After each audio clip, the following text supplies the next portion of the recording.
Hello everyone, welcome back to the HP myth education, जो provide करवाता है आपको डिफरेंट एग्ज़ाम्स के लिए ऑनलाइन क्लासेस।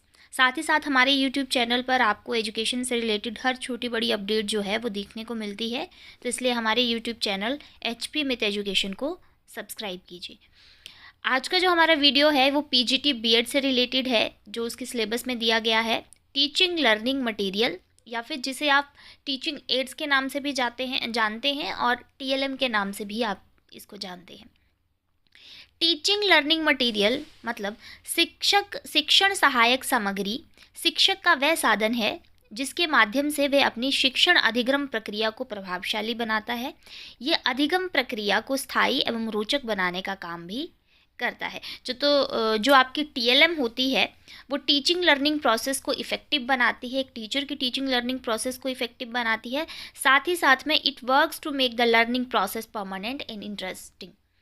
क्लियर? ये क्या काम करती है? ये आपकी जो लर्निंग प्रोसेस होती है उसको एक तो परमानेंट करती है। जब आप टीएलएम के थ्रू बच्चों को पढ़ाते हैं तो इन्हें एक्चुअल एक्सपीरियंस मिलते हैं, रियलिटी बेस्ड एक्सपीरियंस मिलते हैं, जिससे उनका जो टीचिंग प्रोसेस या फिर लर्निंग प्रोसेस होता है वो एक तो परमानेंट रहता है और वो इंटरेस्टिंग बनता है through TLM, teaching learning material. Next आता है, टीएलएम के अंतर्गत छात्रों को चित्र, ग्लोब, चार्ट, मॉडल आदि के माध्यम से टॉपिक को समझाने का कार्य किया जाता है, जिससे अधिगम प्रक्रिया में छात्र अपनी सक्रिय भूमिका निभाते हैं और शिक्षण सामग्री को टीएलएम या टीचिंग एड, जैसा कि मैंने पहले बताया, बोला जाता है।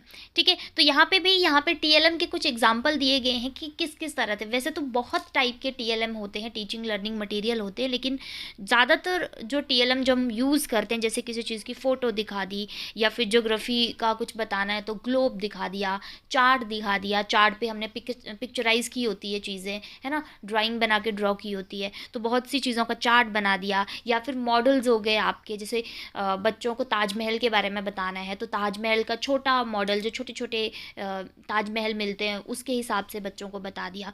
तो ये सारे क्या होते हैं, टीचिंग एड्स के कुछ एग्जाम्पल हैं, जिसके द्वारा जो टीचिंग लर्निंग प्रोसेस होती है उसे इंटरेस्टिंग बनाया जाता है और बच्चे की कहीं ना कहीं एक्टिव रोल जो है वो इस पूरी की पूरी लर्निंग में रहता है। एक्टिव पार्टिसिपेशन जो है वो बच्चा इस लर्निंग के द्वारा करता है, और बाकी तो टीएलएम और टीचिंग एड इसे कहा जाता है।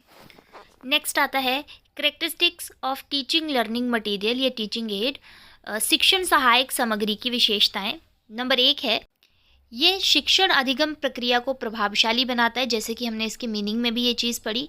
नंबर 2 है, यह कक्षा में अधिगम संबंधी वातावरण का निर्माण करता है।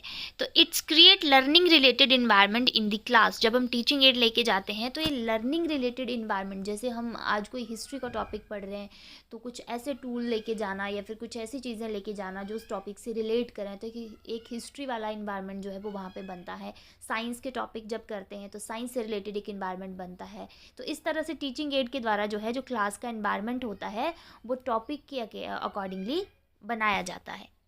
नेक्स्ट है, टीएलएम कक्षा के छात्रों को सक्रिय एवं अनुशासित करता है। TLM keeps student active and discipline in the class. जब हम टीएलएम के थ्रू पढ़ाते हैं ना तो एक तो बच्चे एक्टिवली पार्टिसिपेशन करते हैं, मतलब वो इंटरेस्ट लेते हैं उस चीज़ में, और जब वो स्टडी में इंटरेस्ट लेते हैं तो क्लास में एक डिसिप्लिन बना रहता है। क्लास में किसी भी तरह का शोर शराबा या फिर और सारी जो भी चीज़ें होती हैं वो नहीं घटती हैं, एक डिसिप्लिन में सारी की सारी क्लास रहती है। नेक्स्ट है, इसके माध्यम से जटिल प्रकरणों को सरलता से समझाया जाता है। जो कॉम्प्लेक्स टॉपिक्स होते हैं ना, बहुत कठिन विषय होते हैं या कठिन आपके टॉपिक होते हैं, उनको बहुत इजी वे में एक्सप्लेन किया जाता है। जैसे मैंने कहा था कि कई बार ना कोई साइंस की ऐसी चीज़ हो जाती है या फिर कई बार हिस्ट्री में ही हम ऐसी चीज़ें पढ़ रहे होते हैं जो इमेजिनेट करना बहुत मुश्किल होता है बच्चों को, तो उसकी कोई पिक्चर दिखा दी या उससे रिलेटेड कोई और मटेरियल दिखा दिया तो बच्चा ईजीली उस टॉपिक को जो है वो उसका ज्ञान प्राप्त करता है बहुत आसानी से। नेक्स्ट आता है, ये कक्षा में उत्साहपूर्ण एवं रुचिपूर्ण वातावरण का निर्माण करता है। तो ये फिर से वही बात है कि क्लास में जो है वो इंटरेस्टिंग इन्वायरमेंट जो है वो क्रिएट करता है। नेक्स्ट है, शिक्षण सहायक सामग्री की सहायता से शिक्षक अपनी शिक्षण अधिगम प्रक्रिया को स्थायित्व प्रदान करता है।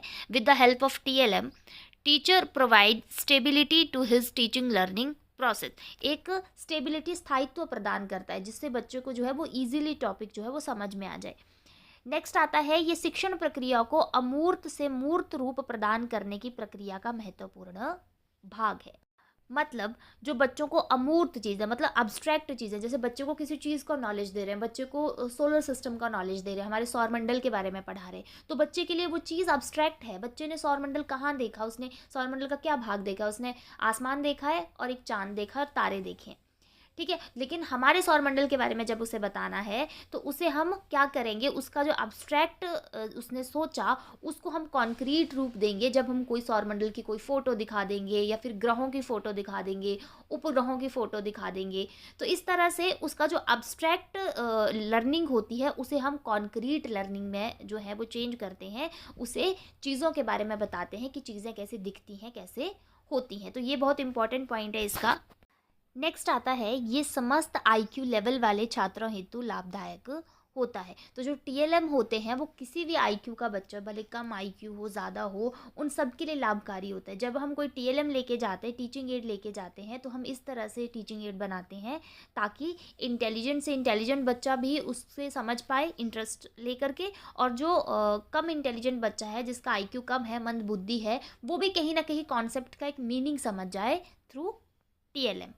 नेक्स्ट आता है, इसके माध्यम से छात्रों को कम समय में अधिक ज्ञान दिया जाता है। तो टीएलएम के द्वारा क्या होता है ना, बहुत कम समय में ज़्यादा नॉलेज जो है वो बच्चे को दिया जाता है, क्योंकि टीएलएम से बच्चा बहुत जल्दी जल्दी चीज़ों को जो है वो सीखता है, कॉन्सेप्ट्स क्लियर करता है। नेक्स्ट आता है, it also plays a important role in keeping the teacher active in the class, कि ये कक्षा में अध्यापक को भी सक्रिय रखने में महत्वपूर्ण भूमिका निभाता है। अब एक टीचर जो है वो मॉडल लेके गया है, चार्ट लेके गया है, तो उसको पता है उसने कैसे यूज़ करना है। बच्चे तो उस चीज़ को एक्सप्लेन करेंगे नहीं, क्लियर। तो कहीं ना कहीं टीचर को भी ये एक्टिव रखने में जो है वो इम्पॉर्टेंट रोल प्ले करता है। टीचर खुद क्लास में एक्टिव होकर के पढ़ाता है, ना कि वो बच्चों को बोल देगा कि चलो भाई इस वाले चैप्टर को रीड करना शुरू करो। वो खुद एक्टिव होगा, टीएलएम का यूज़ करेगा और बच्चों को भी उस टीएलएम के बारे में एक्सप्लेन करेगा। नेक्स्ट आता है, टाइप ऑफ टीएलएम या टीचिंग एड्स। तो सबसे पहले आता है विजुअल एड, फिर आता है ऑडियो एड, फिर आता है ऑडियो विजुअल एड, फिर आता है भाषा प्रयोगशाला यानी कि लैंग्वेज लैब, और फिर आता है कंप्यूटर टीचिंग एड, क्लियर। तो जैसे विजुअल एड है तो आपको नाम से ही पता चल रहा है, ऐसी चीज़ें जो हमें दिखती हैं, ठीक है, सिर्फ वो देखने का, दिखाने का काम करती हैं, क्लियर। उससे कोई आवाज़ नहीं आएगी, उससे कुछ नहीं होगा, सिर्फ वो चीज़ें हमें दिखाई देंगी। जैसे कि आपका ब्लैक बोर्ड हो गया है ना, आपके पोस्टर्स हो गए, फ्लैश कार्ड्स हो गए, ठीक है। प्रस्तुतियाँ, मतलब ऐसे जो प्रस्तुतियाँ करके दिखाई जाती है जिसमें आवाज़ नहीं होती, साइलेंट जो होती हैं, ठीक है। पाठ्य पुस्तकें होगी आपकी, ग्राफ हो गए आपके, इन्फोग्राफिक्स हो गया, ये सारा का सारा क्या है, विजुअल टीचिंग एड्स है, जिसमें आपको विजुअल्स दिखाए जाते हैं, ठीक है। उनमें साउंड ये सारी चीज़ें नहीं होती, उसमें विजुअल्स आपको एक एक चीज़ का चित्र दिखाया जाता है कि अब ये हुआ, अब ये हुआ, ठीक है। जैसे सबसे ज़्यादा ना इसी एड का मुझे लगता है यूज़ किया जाता है स्कूल में या फिर क्लासेस में बच्चों को पढ़ाने के लिए, ठीक है। नेक्स्ट आता है ऑडियो एड्स, यानी कि सुनने वाली, अब ऐसी सामग्री जो सिर्फ सुनाई देगी, दिखाई नहीं देगी आपको, ठीक है। जैसे मान लो किसी का भाषण आपको सुनाना है, या फिर कोई और चीज़ है जिसके बारे में आपको बताना, आपको साउंड्स के बारे में बताना है, एक बच्चे को बताना है कि डॉग कैसे भौंकता है, बिल्ली कैसे जो है वो चिल्लाती है ना, गाय कैसे करती है, गाय कैसी आवाज़ निकालती है। तो इसके लिए भी हम क्या करते हैं, कई बार ऑडियोज़ का यूज़ करते हैं, जैसे कि रेडियो, टेप रिकॉर्डर्स और सीडी जो होती है, सीडी देखी होगी या आपने, पुराने टाइम पे से होती थी गोल सी और गोल गोल घूमती थी वो, और उससे गाने निकलते थे, ठीक है। तो ये सारी आपकी ऑडियो एड्स रहेंगी जो हमें सुनाई देती हैं। फिर इसके बाद ऑडियो विजुअल एड आती है, जिसमें सुनाई भी देगा और दिखाई भी देगा। फॉर एग्जांपल आपकी वीडियो, आपकी यूट्यूब वीडियो, ये यूट्यूब वीडियो भी क्या है, एक ऑडियो वीडियो एड है। अगर कहीं पे यूज़ करनी होगी तो इसमें दिखाई भी दे रहा है और चीज़ें हमें सुनाई भी दे रही हैं। इसमें कौन कौन से एग्जाम्पल है, वीडियो रिकॉर्डिंग्स, फिल्में, वृत्तचित्र, वर्चुअल क्लासरूम, ये सारे के सारे क्या हैं, आपके ऑडियो वीडियो एड हैं। उसके बाद आता है भाषा प्रयोगशाला। तो भाषा प्रयोगशाला का प्रयोग भी किया जाता है जब कोई नई भाषा बच्चे को सिखाई जाती है, तो भाषा के शब्दों को कैसे प्रोनाउंस करना है, ठीक है, कैसे जो है वो एक भाषा बोली जाती है, तो इसके लिए भी भाषा प्रयोगशाला की सहायता ली जाती है। और उसके बाद आता है कंप्यूटर सहायता प्राप्त शिक्षण, मतलब कंप्यूटर जो टीचिंग एड होता है हमारा, कंप्यूटर से रिलेटेड जैसे डीवीडीज़ होगी, सीडी होगी, ऑनलाइन क्विजेज़ हो गई, ई बुक होगी, पॉडकास्ट हो गए, ब्लॉग्स हो गए, ये सारे के सारे कंप्यूटर बेस्ड रहते हैं। तो इस तरह से जो टीएलएम होते हैं, बेसिक टीएलएम को तो 3 ही भागों में बांटा जाता है, ये चीज़ भी याद रखनी है। मेन जो आपका टीएलएम होता है वो 3 ही तरह का होता है, या तो विजुअल टीएलएम होगा, या ऑडियो टीएलएम होगा, या फिर ऑडियो विजुअल टीएलएम होगा। ठीक है, ये भाषा प्रयोगशाला और कंप्यूटर टीचिंग एड जो है ये इन्हीं के अंतर्गत आ जाते हैं। लेकिन बेसिक जो हैं आपके वो ये 3 ही रहते हैं, ऑडियो विजुअल या ऑडियो विजुअल दोनों। तो इस तरह से आज का टॉपिक बहुत छोटा टॉपिक था, जिसमें हमने टीएलएम के बारे में पढ़ा, टीएलएम क्या होता है, इसकी कैरेक्टरिस्टिक्स क्या होती हैं, और कितने टाइप के, 3 टाइप के बेसिकली होते हैं, उसके बारे में पढ़ा, और उनके कुछ एग्जाम्पल भी हमने किए।